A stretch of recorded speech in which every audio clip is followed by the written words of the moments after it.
here we are at the very, whatever that means, the very end or the conclusion of our, not just the Mindful Law Student Conference, of which I am thoroughly enjoying participating and listening and learning. I hope that one of the things that we've explored in class is that, and certainly it's been some of the things that have been discussed, is if we are engaged in a mindful way, we are continually learning because we're continually open to what it is that's there to be learned, as we can indeed and will from each other. So this has continually been for me, as part of the practice of mindfulness as I integrate it into my life, an ongoing learning experience, enriching my mindfulness practice. Each time I've heard somebody say, breath, I can't not remember to breathe if I wasn't in that moment, and oftentimes I'm not. So that's a nice thing, and that's a very explicit reminder, not only the more implicit ones that we're also discussing and sharing. So as we move into the final portion of this conference and of our time together, and for many of you, not that far from graduation, I want to invite us to take a few moments, as we have in class, to, as Rico wonderfully offered us at the beginning, a few moments of where we'll not only perhaps bring to mind and heart gratitude for being here together, for somehow having found each other in this space, for the hard work and the attention and the camaraderie that has been experienced across the semester and certainly through the conference. And then, of course, of change, the coming and the going of happenings and events, of which this time that we have together and this content and the sharing is a part. So let's lower or close our eyes as we bring ourselves into a seated posture that is stable, alert, to bring awareness to the body, as has been mentioned today many times. Aware of the body sitting in the chair, shifting our attention deliberately with the intention to do so, aware of doing so. And where the body meets the chair, the feet perhaps meet the floor as we breathe. Sinking a little bit more into this moment as it is, allowing it to be as it is, or what else is there? Allowing ourselves to be as we are, with all our complexity. Bringing awareness to the breath. As we were reminded earlier, always here, patiently waiting for us to wake up, join it.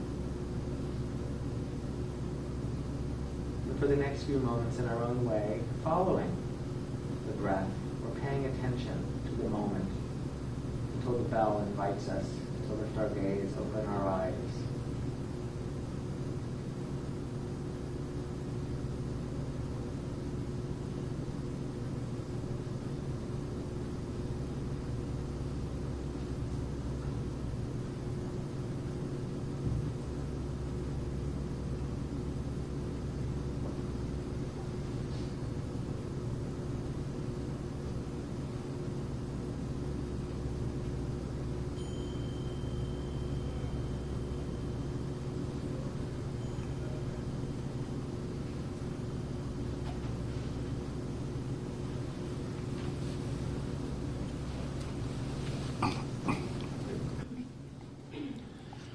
Well, welcome everyone again, and thank you for joining us for the penultimate panel in the Mindful Law Student Conference.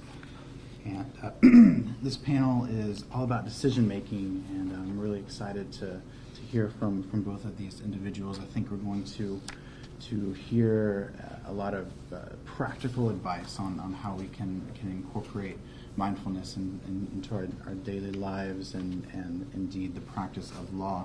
So our first presenter is going to be talking, the title of his presentation is The I-Mindful Lawyer, Practicing Law in the Digital Age. And he is going to be tackling the demon technology that can serve as such a distraction for us, and whereas mindfulness is so much about being focused and in the moment.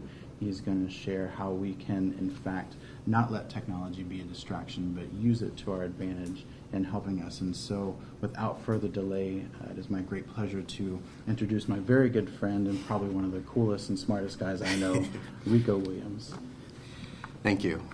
This really is such an exciting opportunity for me, not only because I am able to join my esteemed colleagues on this panel, but also because I get to talk about three subjects that are near and dear to my heart: technology, lawyering, and of course, mindfulness. So I give my gratitude to Professor Rogers and all of you who have joined us today. And it is my hope that you find as much excitement in this discussion today as I do, and as I have in preparing for today's panel.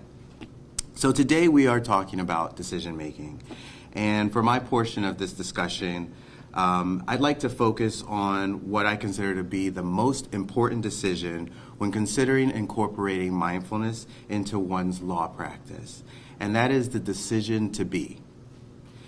I'll do this by first discussing the decision to be a mindful lawyer, which I consider the first step in the symbiotic mutualism between mindfulness, law, and technology.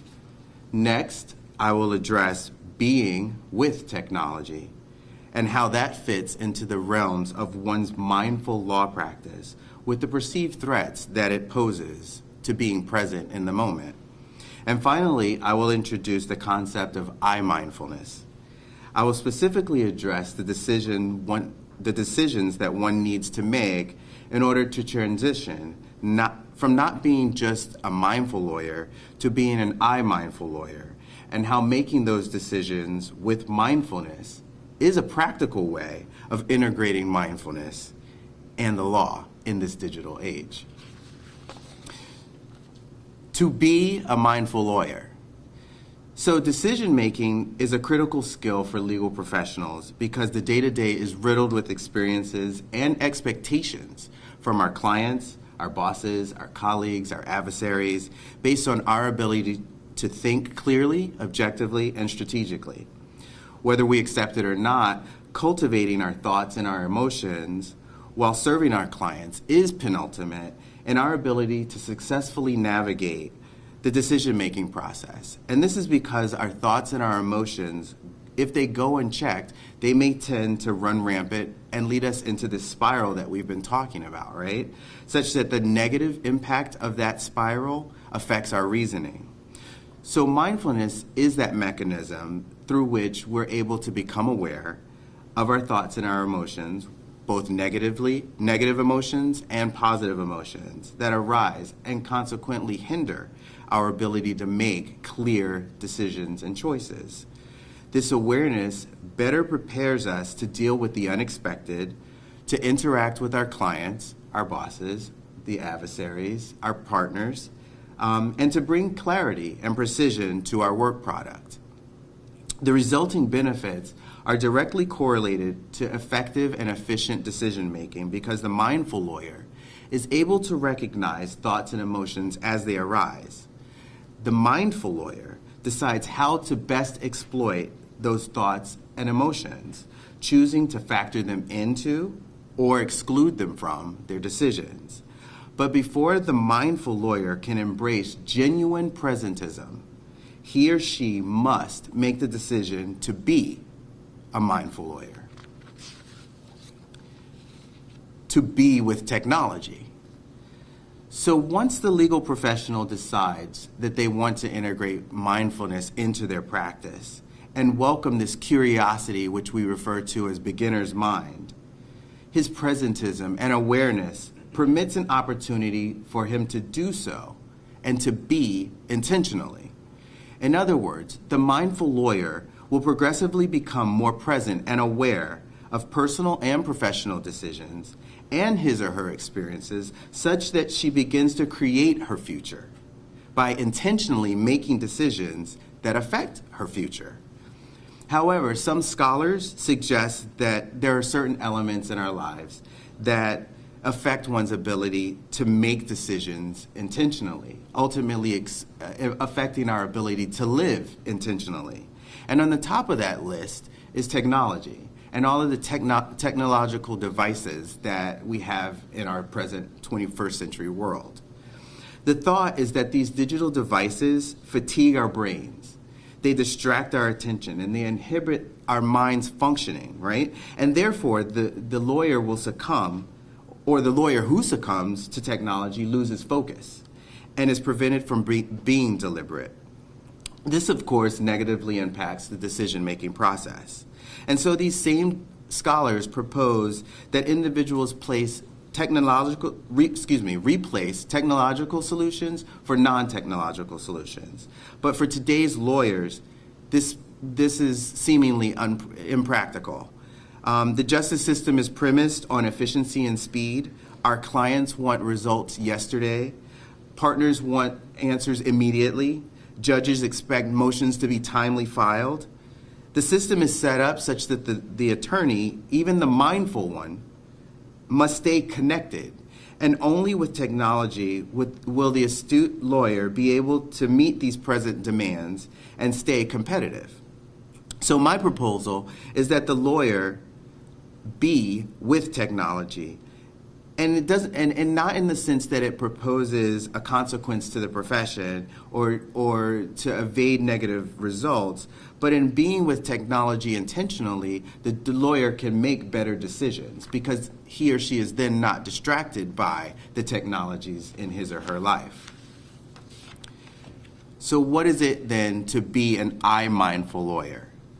Like I said before, the decision to practice mindfulness is the critical decision. Because when you're striving to make better decisions, it has to start with your decision to change the way that you think. By making better decisions, we enhance our awareness, but that's not the end of the story. Practitioners of mindfulness understand that bringing awareness does not conclusively mean turning off your cell phone. On the contrary, mindfulness encourages one to be present when that phone rings, paying attention to the thoughts that are spawned by answering it or choosing not to answer it, and deciding what to do with the urges and the thoughts that result.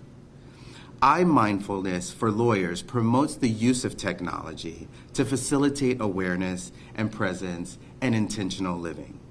So every time you decide to answer the phone call or not answer the phone call, you're deciding to do so intentionally and not reactively. So you may be asking, how does I-mindfulness for lawyers work? Well, there are three phases in the way that I see it. And these three phases help to cultivate a healthy and harmonious coexistence with technology while practicing law and still being mindful. So the first phase involves acknowledgement. Acknowledging technology as a critical component of a successful law practice. Simply put, the trajectory of technology is by default continuously growing. The mindful lawyer must come to terms with this fact and accept it, because while technology, even though it has negative components to it, and there are negative trade-offs, maintaining the beginner's mind approach when facing new technology is critical. And it's not only critical to your thought process, but it's critical to your functioning as an attorney in the 21st century. The second phase beckons the mindful attorney to raise his or her comfortability with technology such that he or she can coexist with it.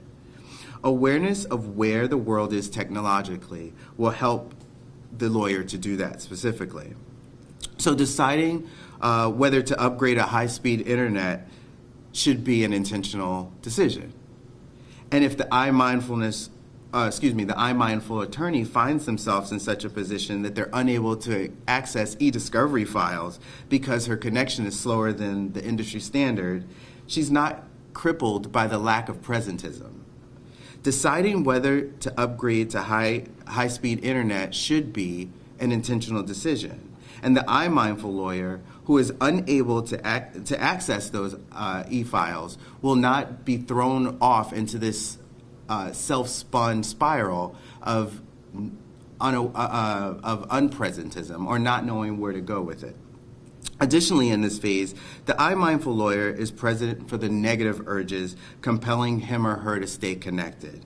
And they're able to control the dose of technology that they insert into their life from day to day, week to week, and moment to moment.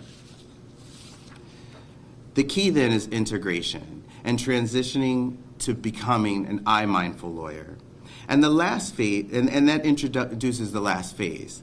And that is for the I-mindful lawyer to embrace technology such that it becomes part of the mindfulness practice. The I-mindful lawyer triages her emails and social media blogs by scheduling time so that she can deliberately attend to them. She utilizes VIP lists and do not disturb functions on her iPhone to ensure that she's present for her phone conversations. She downloads the latest mindfulness applications to help facilitate her periodic meditation sessions. She realizes that technology just is, and she is intentionally with it. In doing so, she avoids taxing her brain such that her attentiveness and focus remain uncompromised. But most importantly, she decides to do so. Thank you. Excellent. Thank you very much, Rico. That was incredibly relevant. I think at this point it's probably most appropriate if you could text or email me your questions. That's probably the best way. But perhaps in lieu of time, traditional method will work. Christine, please. Thank you so much, Rico. I really enjoyed that presentation, especially I think most students and most practitioners who feel swirling in the tornado of technology. I'd like to know your thoughts on mindfulness or mindfulness in technology and ethics. I think that there's been a lot of research, or there's always seems to be some kind of issue with lawyers or even law students and their technology, their Facebooks, their Twitter, their blogs. I would like to hear your thoughts on how mindfulness could help that. Thank you for that question, because I think that's the crux of what we're really struggling with when we think about mindfulness and law practice and technology, right? And I think that the first step, again, is making the decision to be mindful. So if you're making the decision to be mindful, you're going to be aware of how to best utilize your technology. When's the right time? When's the appropriate time? What's appropriate to post? What's not appropriate to post? And taking the time to be aware of the thoughts before you type them, for instance. How often do you hear the story where not necessarily an attorney, but the person sends off that email that they later, regret? If they had taken a moment to be with their technology and not be so quick to respond, maybe that would have resolved some of the problems that we naturally just attach to technology.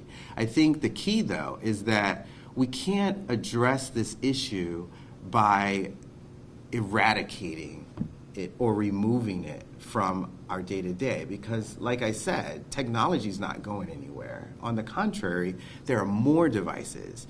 There was a time when we thought we wanted to integrate everything into one device. But now it seems like we're going back in the other direction. So technology is not going anywhere. So the key is to be with it and understand when it's useful and when it's not. And I think if you're making those decisions consciously, you're not necessarily going to make more ethical decisions, but you're definitely going to be ripe to make more ethical decisions. I appreciate your topic, because I think it goes against more purist school of thought that you really do need to be without technology. And I like that you acknowledge that lawyers in particular have a need. We just have to be up with technology and participating in it. So I really enjoyed your presentation.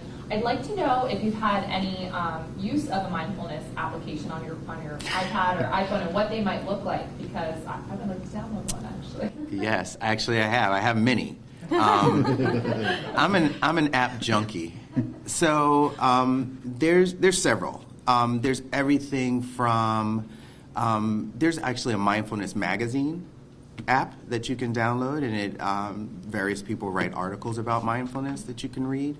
There's meditation guides with voice, with ambient noise, timed so that it triggers when the mindfulness session is over. So if you choose to lower or close your eyes, you know when to raise and open them. And it's growing. So, excuse me, at the beginning of the semester, when I first started researching, there were maybe 10, but now there's, if you have an Apple device, I know for sure there's pages that you can access. Yeah. Cool. I think we have time for at least one more question. If there is one. Am I allowed? Oh, go ahead. I was wondering, actually, great presentation, I thank you for it. It really is insightful. When you were discussing the 3 phases that you came up with, your second was the comfort that you have to have with technology. And a large portion of the population is aging, you know.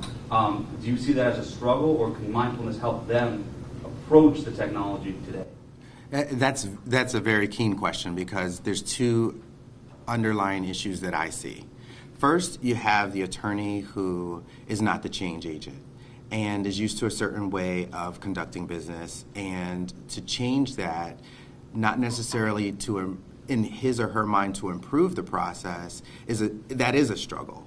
There are lots of, in my prior life, I was an IT professional, and part of my job was to migrate systems for organizations, and mostly law firms or law companies were the most resistant to change. However, as they're aging, so are their clients. Their clients are aging, and so the new clients are the younger generation, right? And so if you're not in tune to your client, and we have plenty of young clients coming up, right? How are you going to address that? And that's the second issue. How are you going to meet the needs of the client who expects instant gratification because of social media, because of technology? I think it's possible, but I think you have to master that second phase. You have to be comfortable living in a world where technology exists, and understand that from moment to moment, technology changes. And if you're not a change agent, it's going to be a more difficult struggle. Excellent. Well, thank you again, Rico. That was very relevant, very timely, and indeed very important. So as we continue to the second half of this panel, we are going to go to the other side of the table and the other side of the bench in the practice of law. And I believe our next presentation, entitled "The Role of Mindfulness in Judicial Decision-Making," is going to wrestle with the paradox of how somebody can be non-judgmental when in fact their job is to be a judge. So thank you, and allow me to introduce the stunning and talented Miss Erica Pagano. Thank you, Patrick, for that great introduction. It's really a pleasure to be on a panel with both of you. Patrick, because this is one of many classes I have with you this semester, and I've really enjoyed getting to know you. And Rico, we've done several presentations together on the same team, and I'm happy that this is just another one in hopefully a long-term relationship with each other. So that being said, this is going to take kind of a different approach. We've heard a lot today about ethics and making decisions, and this is a decision-making panel. When I got this topic, it seemed really foreign to me. And I was like, what do I do with it? I judged it, and I was aware that I was judging my topic. And I didn't judge it nicely. Let's just put it that way. So today's presentation walks you through how I came to really not only enjoy my topic, but really draw upon lessons that I learned in learning about my topic and applying them into my daily life. So what we're going to do today is walk through an anecdote that's based on a true story that was told to me by a judge here in Miami-Dade County. So Patrick will be playing the judge. Rico is going to play the aggressive attorney, and I will be playing the voice inside Judge Patrick's head. Objection! Overruled. Your Honor! Overruled. Counselor, please. You've got to be kidding me, Judge. This ruling is ridiculous. Come on! Counselor. I mean, are you incompetent or something? I wish you weren't appointed for life, because I totally vote you off the bench. You fool! I'm so flustered. He's so offensive. I'd love to give him the boot, but I've got to keep my cool for the sake of the court, for the sake of the justice system, for the sake of everyone in here and for the sake of my job. But I feel like I'm spiraling out of control. But wait, what's that thing I just heard about? Mindfulness, right? Well, let's see if it helps me keep my cool here. Take a deep breath, right? That's what I'm supposed to do, all right? Here goes. So I'm a judge. I'm in a power position, the power position, in fact, in the courthouse and here on the bench. Physically speaking, architectural features support my authority. If you look outside the courthouse, we've got these tall columns. They stand out front like sentries, and they gaze below everyone who comes in, saying, you know, kind of that, all ye who enter here beware, right? My courtroom is almost church-like. If you think about it, there's an aisle down the center. There are rows of benches, almost like pews. And then I sit atop this big, raised, elevated platform preaching. And I'm robed like a religious authority. And so instead of a bell or an organ, I have a gavel. And I wield that gavel with a commanding thwack that gets everyone's attention and commands silence at that very moment. Together, these elements foster a formal, almost humbling sense of space. So maybe this is my temple of justice. But I can't rely on mere marble, mere mahogany, brick, and mortar to do my work. It's my role to preside. Here, I'm in a procedural power position. I'm like a shepherd, setting the pace, keeping the herd moving along, and bringing back any sheep that kind of go astray. My gait when I approach the bench, my demeanor, the tone, and the cadence of my every word, together, these features set the rhythm and mood for the day's proceedings. Attorneys must obey my rulings, and I'm sure that they adjust their delivery to my tone and temperament. Altogether, this means my mental state can, and in fact does, influence the administration of justice. Which brings me back to this present moment, this particularly problematic attorney. I have a few choices. I can throw him out of the courtroom, I can dole out some sanctions, and maybe I can use my outside voice thanks to years of cheerleading, but these would be reactions. So I'll take another deep breath to slow down that spinning hamster wheel of a head I've got going on. And instead of reacting, I have another option, to respond.